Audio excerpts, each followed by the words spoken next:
Gadis Dingin Tuan Muda. Bab 062. Kamu tidak perlu minta maaf, karena kamu adalah tujuan hidup aku sekarang, balas Algaskar mengusap rambut Rahmi lembut. Dia tidak ingin sang kekasih menangis, sudah cukup selama ini dia menderita tapi tidak pernah menangis. Algaskar mau Rahmi juga bahagia tanpa menangis, dia tidak ingin ada air mata yang keluar dari mata sang kekasih. Aku bahagia sekarang, aku akan lupain semua rasa sakit yang pernah aku rasakan, sekarang saatnya aku bahagia, tapi aku hanya ingin dengan kamu, jangan tinggalin aku sudah bahagia dengan kamu dan keluarga kamu, Mama, Papa, dan Papi, pinta Rahmi, dengan mata terlihat memohon, sungguh Algaskar tidak sanggup melihat itu, dia tidak pernah ada niat atau keinginan untuk meninggalkan sang kekasih. Rahmi adalah hidupnya. Rahmi pergi maka dia akan hancur. Aku tidak akan pernah meninggalkan kamu, kamu ada di dalam hatiku, kamu pemilik hatiku, jadikan aku milikmu yang tidak akan pergi kecuali dibuang oleh pemiliknya, sama seperti jantung, walaupun lumpuh tapi jantung masih berdetak berarti masih hidup, dan sesehat apapun tubuh jika jantung tidak berdetak, berarti tubuh juga mati. Ujar Algaskar membuat Rahmi benar-benar terharu, dia hampir tidak bisa bertahan untuk tidak menangis. Bolehkah dia memutar waktu dan mencari Algaskar lebih cepat, agar rasa sakit tidak dia rasakan begitu lama? Rahmi bingung ingin bersyukur atau menyesali pertemuan mereka yang terlambat. Mungkin Rahmi tidak akan lama merasakan penderitaan jika dia bertemu dengan Algaskar lebih cepat, tapi dia juga tidak akan sekuat sekarang. Ada keadilan yang harus dia tuntut untuk sang bunda, pengabdian terakhir untuk wanita yang telah melahirkannya. Maksi Al, makasih banget, aku sayang kamu, Rahmi memeluk Algaskar erat, menyalurkan rasa terima kasih dan sayang. Aku jauh lebih sayang kamu, love you, bisik Algaskar di samping telinga Rahmi. Hahaha, I love you too, tawa Rahmi tapi tetap membalas ucapan Algaskar. Udah, sekarang kita jangan melau dulu, kita harus urusin Naila, aku udah kangen. Pengen peluk kamu, ujar Algaskar jadi mode bucin. Ih sabar dong, kita kan abis ini mau ke markas, ucap Rahmi mengingatkan Algaskar. Huf, kita pertemuan tunda sore aja, kan perjanjiannya emang sore, sepulang sekolah, dan sekarang masih pagi, Papa sama Papi juga pasti masih di kantor, jelas Algaskar, bisa saja dia mengatur ulang pertemuan untuk lebih cepat, Tuan Gutama dan Mando juga pasti tidak akan keberatan. Mereka bos, bukan masalah jika ingin pulang lebih cepat, tapi emang dasarnya Algaskar saja yang modus. Emang iya? Tanya Rahmi tidak tahu. Iya sayang, Rahmi hanya mengangguk percaya, tidak tahu saja kalau sedang dimodusi. Algaskar cukup bersyukur dengan kepintaran Rahmi tapi masih polos jika dimodusi. Ya udah kita masuk. Sepertinya Naila kedatangan teman-temannya, lebih bagus untuk buat dia malu dan kehilangan muka. Rahmi kembali ke mode badas, wajah mellow dan polos tadi sudah berganti dengan wajah datar dan sinis. Ayo, aku juga tidak sabar mau lihat pertunjukan kekasih cantikku, goda Algaskar. Membuat wajah Rahmi memerah padam. Ai, geram Rahmi, bisa-bisanya dia dibuat salting. Kenapa? Tanya Algaskar tidak sadar kalau ucapnya tadi membuat Rahmi bulsing. Gak apa-apa, jawab Rahmi menetralkan wajahnya kembali, tanpa menanggapi. Algaskar dia berjalan masuk ke dalam diikuti Algaskar. Ceklek. Rahmi bisa dengar suara ribut dan tawa bahagia yang berasal dari ruang tamu mansion ini. Rahmi berjalan masuk semakin mendekat ke arah mereka dengan wajah datar khasnya. Mereka tidak mendengar kedatangan Rahmi karena kehebohan mereka. Sepertinya ada yang lagi seneng-seneng nih di rumah orang, cetus Rahmi. Menghentikan tawa mereka, semua menoleh ke arah Rahmi dan Algaskar yang berdiri di sampingnya dengan wajah datar. Ngapain lo kesini? Sewot Naila melihat Rahmi berdiri dengan santai menatap mereka. Lalu matanya beralih ke arah Algaskar. Algaskar, duduk dulu, persilahkan. Naila langsung berubah sok imut. Geser, Naila. Menyuruh teman-temannya pindah dan menyisakan tempat untuk Algaskar. Tangs, kemudian langsung duduk, bukan Algaskar tapi Rahmi, dia langsung duduk setelah Naila mempersilahkan Algaskar duduk.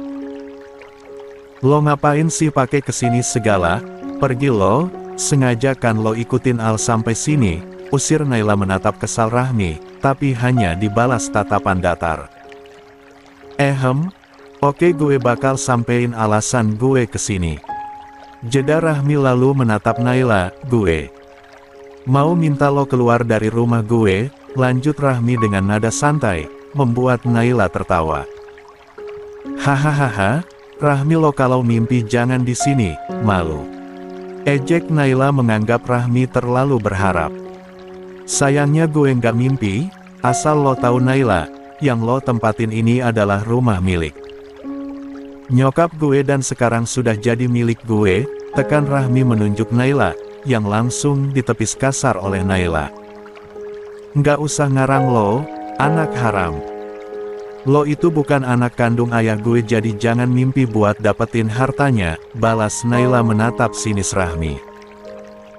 Dari mana lo tahu kalau gue anak haram, sedangkan gue lahir dari pernikahan yang sah? Yang perlu lo pertanyakan adalah status lo lupa. Lo udah lahir sebelum nyokap lo rusak rumah tangga orang tua gue dan masuk sebagai parasit dan pembunuh, ujar Rahmi tajam, dan menatap dingin Naila, kesabarannya hampir habis mengingat perlakuan Sonia, tapi sekuat tenaga dia tahan. Kalau dia emosi maka semua rencananya akan gagal. Naila yang tidak terima difitnah oleh Rahmi, terlebih di sini banyak teman-temannya. Jaga omongan lo Rahmi, ayah itu ayah kandung gue, ibu lo yang udah rusak hubungan mama dan ayah gue, kalau bukan karena ibu lo yang jadi jalan dan godain ayah gue, mereka nggak akan pisah dan buat gue lahir tanpa ayah, elak Naila, berusaha membalik fakta. Nggak salah. Nyokap lo nggak pernah nikah sebelumnya Naila. Kalaupun lo anak kandung ayah gue, lo tetap anak haram, tapi sayang nyokap lo nggak tahu siapa ayah kandung lo, dan maksa ayah gue buat tanggung jawab, bahkan bunuh nyokap gue hanya demi obsesi gilanya. Rahmi masih santai, dia akan buat kali ini Naila yang terpancing, sampai mau tidak mau dia harus terima semuanya. Awalnya dia hanya akan menunggu pengacara ayahnya, tapi saat tahu ada teman-teman Naila, dia jadi ingin membuat pertunjukan yang membuat Naila malu. Jangan asal nuduh lo, mending lo pergi dari rumah gue, usir. Naila berusaha mendorong Rahmi, tapi ya karena kekuatannya tidak ada apa-apanya dibanding Rahmi jadi tidak ada hasilnya.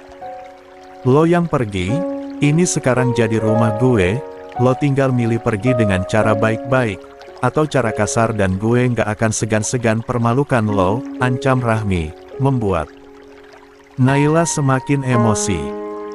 Gue nggak peduli, lo pikir gue takut, asal lo tahu semua harta ayah itu atas nama gue, lo nggak bisa seenaknya, balas Naila merasa dia akan menjadi pemenangnya. Oh iya, kalau ternyata lo salah, lo mau apa? Tantang Rahmi. Gue akan sujud di kaki lo, dan gue akuin lo hebat karena bisa rebut semuanya, sedangkan lo sendiri tahu gimana bencinya ayah sama lo. Naila menerima tantangan Rahmi, karena dia yakin Rahmi tidak akan bisa menang, melihat dari tatapan benci dan perlakuan sang ayah dulu pada Rahmi. Mustahil jika dia memberikan semuanya pada Rahmi. Mamanya juga dulu pernah bilang kalau dia sudah melihat semua aset Aksara dan akan segera diganti atas namanya. Dia yakin ayahnya sudah mengganti itu semua. Oke Deal, terima Rahmi. Ternyata semudah itu untuk membuat Naila hancur. Maaf Nona, saya terlambat, tadi jalanan macet. Perdebatan mereka terhenti saat tiba-tiba seseorang datang. Maaf Nona, saya terlambat, tadi jalanan macet, ujar seseorang yang baru masuk. Mengalihkan perhatian semua remaja yang ada di ruang tamu mansion Aksara. Nggak apa-apa Pak, Rahmi membuka suara pertama kali, menjawab pengacara sang ayah. Ada apa ini? Siapa kamu? Tanya Naila yang tidak mengenal pengacara Tuan Aksara. Saya pengacara Tuan Aksara Nona, jawab pengacara itu. Pengacara ayah. Guman Naila, lalu kemudian tersenyum miring merasa ini akan mempermudah untuk melawan Rahmi. Apa ayah yang meminta bapak kesini? Tanya Naila. Lagi. Tit. Ucapan pengacara itu langsung dipotong oleh Rahmi dengan sengaja, ingin membuat Naila senang dulu. Sebaiknya duduk dulu Pak, persilahkan. Rahmi lalu menggeser duduknya. Baru saja akan duduk di samping pengacara itu, tiba-tiba Algaskar duduk di antara mereka. Semua orang menatap heran Algaskar, kecuali Rahmi yang sudah tahu kelakuan sang kekasih. Maaf, silahkan duduk Pak, ujar Rahmi datar, lalu mendelik ke arah Algaskar, tapi tidak dipedulikan oleh Algaskar. Bapak mau minum apa? Tanya Naila basa-basi, dia sekarang sedang senang. Dia tidak menyangka sang ayah akan memberikan warisan sekarang, dan di waktu yang tepat. Dia tidak tahu saja bahwa ini semua adalah rencana Rahmi. Tidak usah repot-repot Nona, saya hanya ingin membawa aset yang sudah dipindah namakan atas permintaan Tuan Aksara. Jelas pengacara itu, membuat Naila semakin merasa di atas angin.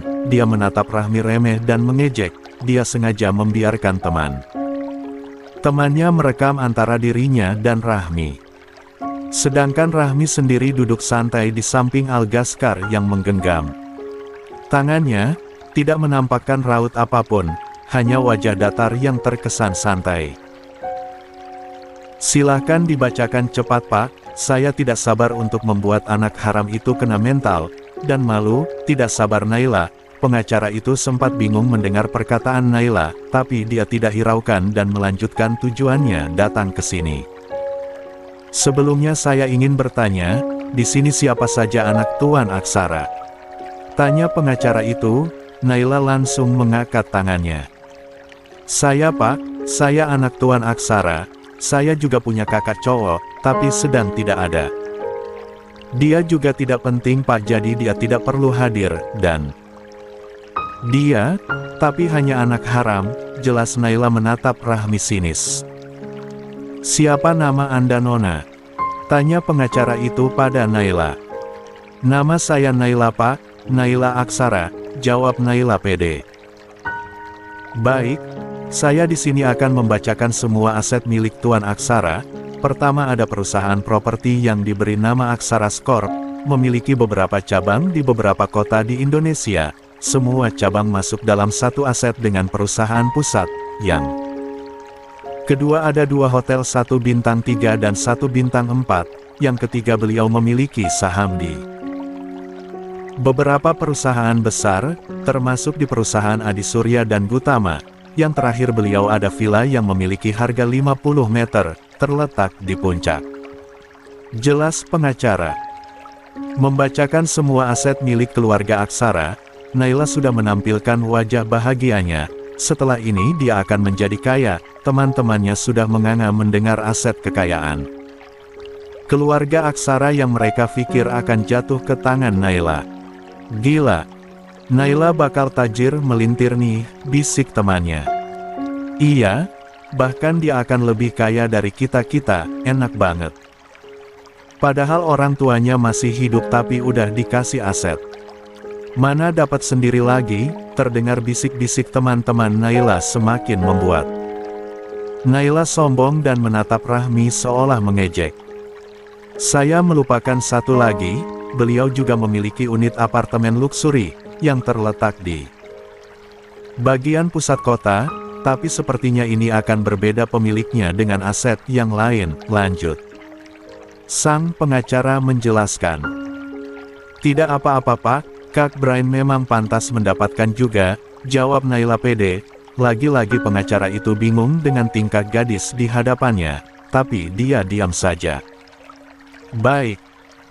Saya akan membacakan nama yang menjadi ahli waris sebagaimana yang sudah diwasiatkan oleh Tuan Aksara kemarin saat bertemu saya, ujar pengacara itu lagi, Naila.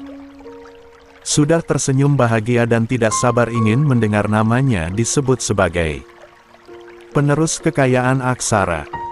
Di sini tertulis bahwa nama yang akan mewarisi semua kekayaan Aksara adalah. Pengacara itu menjeda ucapannya dan kembali melihat nama yang tertera agar tidak salah. Rahmi Aksara, sebut pengacara itu jelas, membuat Naila yang tadi tersenyum langsung mengubah mimik wajahnya menjadi kaget dan tidak percaya. Pak, Bapak tidak salah baca, nama saya Naila, kenapa jadi anak haram itu, tanya. Naila berpikir pengacara itu salah sebut, dia tidak terima. Maaf Nona, tapi Tuan Aksara sudah menulis semuanya bahwa dia akan memberikan semua aset yang saya sebutkan tadi kepada putri kandung dan putri satu-satunya, Nona. Rahmi Aksara, kecuali apartemen yang akan dia berikan kepada Baryan Aksara, jelas. Pengacara itu, Naila tidak terima. Enggak Pak, pasti salah. Ayah saya pasti salah sebut Bapak coba hubungi ayah saya. Mungkin ada yang salah, putri kandungnya adalah saya Pak bukan dia, ujar Naila tidak terima. Dia bahkan menunjuk Rahmi dan menatap tajam, sedangkan Rahmi hanya santai tidak menampilkan ekspresi apapun. Dia sebenarnya tidak butuh harta ini, tapi jika ini bisa membuat Naila hancur, kenapa tidak? Ini sudah sesuai Nona, jawab pengacara itu. Bapak cek lagi, pekik Naila tidak sabar. Sekali lagi saya minta maaf, tapi apa yang saya sebutkan tadi sudah benar, bahkan saat saya bertemu dengan Tuan Aksara kemarin, di sana juga terdapat putrinya, Nona Rahmi dan Tuan Aksara sendiri yang menunjuk Nona Rahmi kemarin, bahkan ada Tuan Muda Gutama dan Tuan Mando sebagai saksi. Kemudian saya tulis sesuai perintah beliau, dan saya kesini juga atas permintaan Nona Rahmi. Jelas pengacara itu semakin membuat Naila hancur, dia tidak mau jatuh miskin, bagaimana mungkin dia tidak dapat apa-apa. Saya nggak percaya, kalian semua penipu, keluar dari rumah saya, usir Naila mengamuk. Nona Naila, Anda harus tahu satu hal, rumah ini adalah rumah saya, kali ini Rahmi angkat suara. Naila menatap Rahmi dengan tatapan benci. Perempuan murahan, apa maksud lo? Ini rumah gue, pekik Naila menunjuk Rahmi. Jaga ucapan lo bitch, desis Algaskar dingin. Naila langsung terdiam, dia takut tapi tidak terima jika harus jatuh miskin. Teman-temannya saling menatap, pikiran mereka ternyata salah, kekayaan Aksara bukan buat Naila tapi buat Rahmi. Pak, tapi rumah ini milik saya kan? Tanya Naila berharap. Dalam pemindahan ahli waris memang tidak ada rumah yang menjadi aset Tuan Aksara. Jawab pengacara itu. Naila sudah tersenyum merasa masih memiliki harapan, yang penting dia punya tempat tinggal, dan untuk harta dia akan tanyakan lagi pada sang ayah dan akan memohon seperti dulu agar keinginannya terpenuhi. Berarti mansion ini milik saya Pak. Naila sudah yakin, tapi dia ingin memperdengarkan pada mereka agar tidak diremehkan. Rumah ini memang tidak masuk dalam aset Tuan Aksara, karena sedari dulu rumah ini atas nama Rahmi Aksara. Memang dulu rumah ini juga masuk dalam aset, hanya saja berpindah nama secara otomatis kepada keturunan pertama pemilik aset, tidak seperti aset yang lain harus diurus pemindahan. Jelas pengacara itu membuat Naila rasanya ingin pingsan. Pak, tapi saya anak kandung Tuan Aksara, ujar Naila lirih, berharap dia bisa memiliki sedikit saja. Nona, semua aset ini memang punya Aksara sebagai pengelola, makanya saya menyebut Aksara, tapi dalam surat asli, pemilik yang sebenarnya adalah Nyonya Amira Sita Adisurya. ibu kandung dari Nona Rahmi Aksara, Naila sudah terduduk lemah di lantai dengan air mata yang mengalir deras. Gue udah peringatin lo Naila, tapi lo nggak percaya. Sekarang silahkan keluar dari rumah gue, usir Rahmi. Naila menggeleng tidak mau, dia tidak tahu harus tinggal di mana. Enggak. Gue dari kecil sudah di sini, gue nggak akan pergi dari sini, tolak Naila.